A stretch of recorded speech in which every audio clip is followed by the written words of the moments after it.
Welcome back, and then now, today we're going to be doing a beginner's guide to see if whether Blight is a good beginner killer for your Dead by Daylight beginning. Now, Blight is a very tricky character. He is very unique with his perks. His perks ain't really the best, but I ain't gonna get to the perks today. I'm just gonna be showing you some gameplay and seeing if he is worth getting for a new beginner. Now, Blight, in my opinion, is relatively one of the worst killers to start out with, just because how hard he is. But he's fun to play as whenever you get really used to him. As you can see here, you can stumble around a lot, missing all your rushes. Now, with Blight, he has some great, his rushes can be great, but they have to be timed perfectly. Like, you have to anticipate where your opponent is going, when are they going to turn. If they turn, you're screwed, because whenever you're in your rush, especially a lethal rush, you cannot turn at all. Your turning radius is very minimum, and you can't really turn. But whenever you're in your regular rush, you can turn pretty fine. And whenever you're lethal rushing, your turn radius is, in my opinion, decreased by like 20 to 50%. Now with Blight, you can be the best way to do close-up attacks is you want to get them cornered, then you want to find how they're looping, and then whenever they're looping, you want to use a more of a charge attack. I was looking for a charge attack.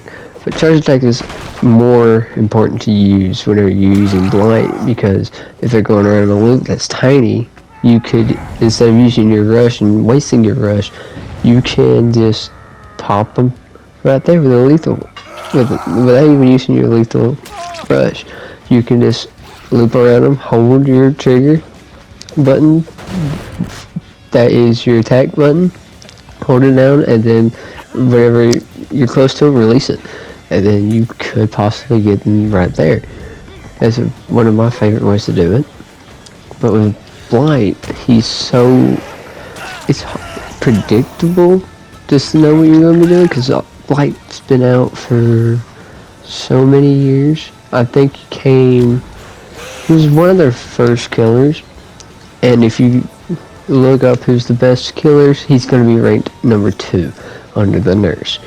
Now, for beginners, in my perspective, he is a F tier for beginners, just because he takes a little bit more time to get used to.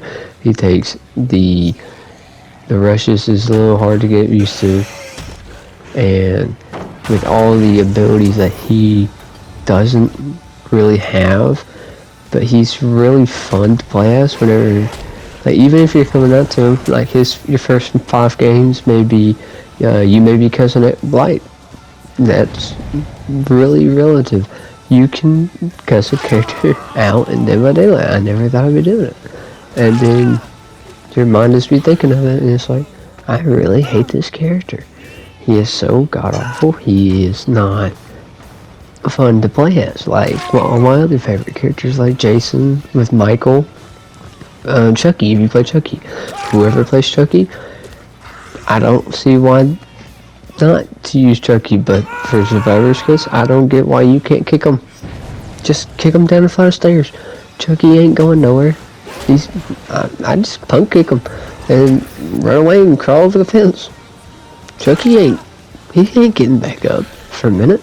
Well, he's been burned, but we don't know. Haven't been into the lore of Chucky. I don't know if this is movie Chucky or not. I hope it is, because if it is, why don't we just burn him? I think if you win against Chucky, you should have an option to burn him.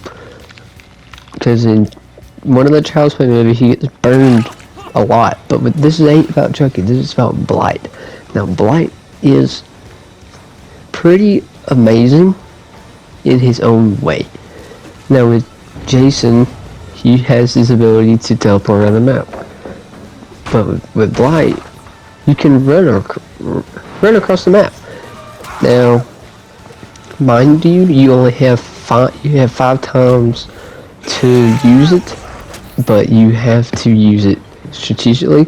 Now, starting out of the map, what I would like to do is you would want to immediately dart across the map. Leave at least one of the serums in your inventory or in your ability bar.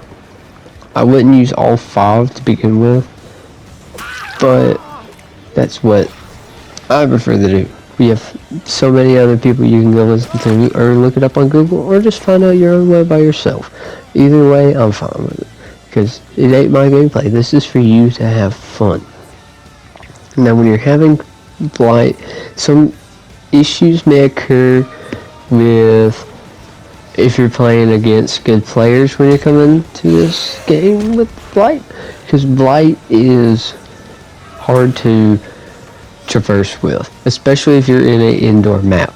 Now, if you're on an outdoor map like I am on this clip, you will see that it's a little bit more easier, because this is only my 4th or 5th game of Blight, and all the other ones I did not really do good.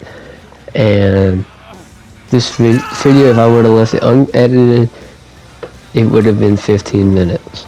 Now, not the best in my opinion, because I've been getting some feedback from other people that I know closely, and they say that we need to make it a little bit shorter.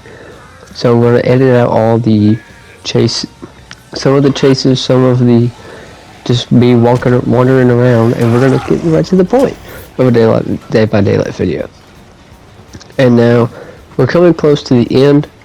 Now I'm going to say that for a immediate player, like who's newer but not as new, get Blight. But if you're a brand stinking new player, you just got the game, I would avoid Blight. Blight is fun, but he's really challenging. And I hope you enjoyed. Bye.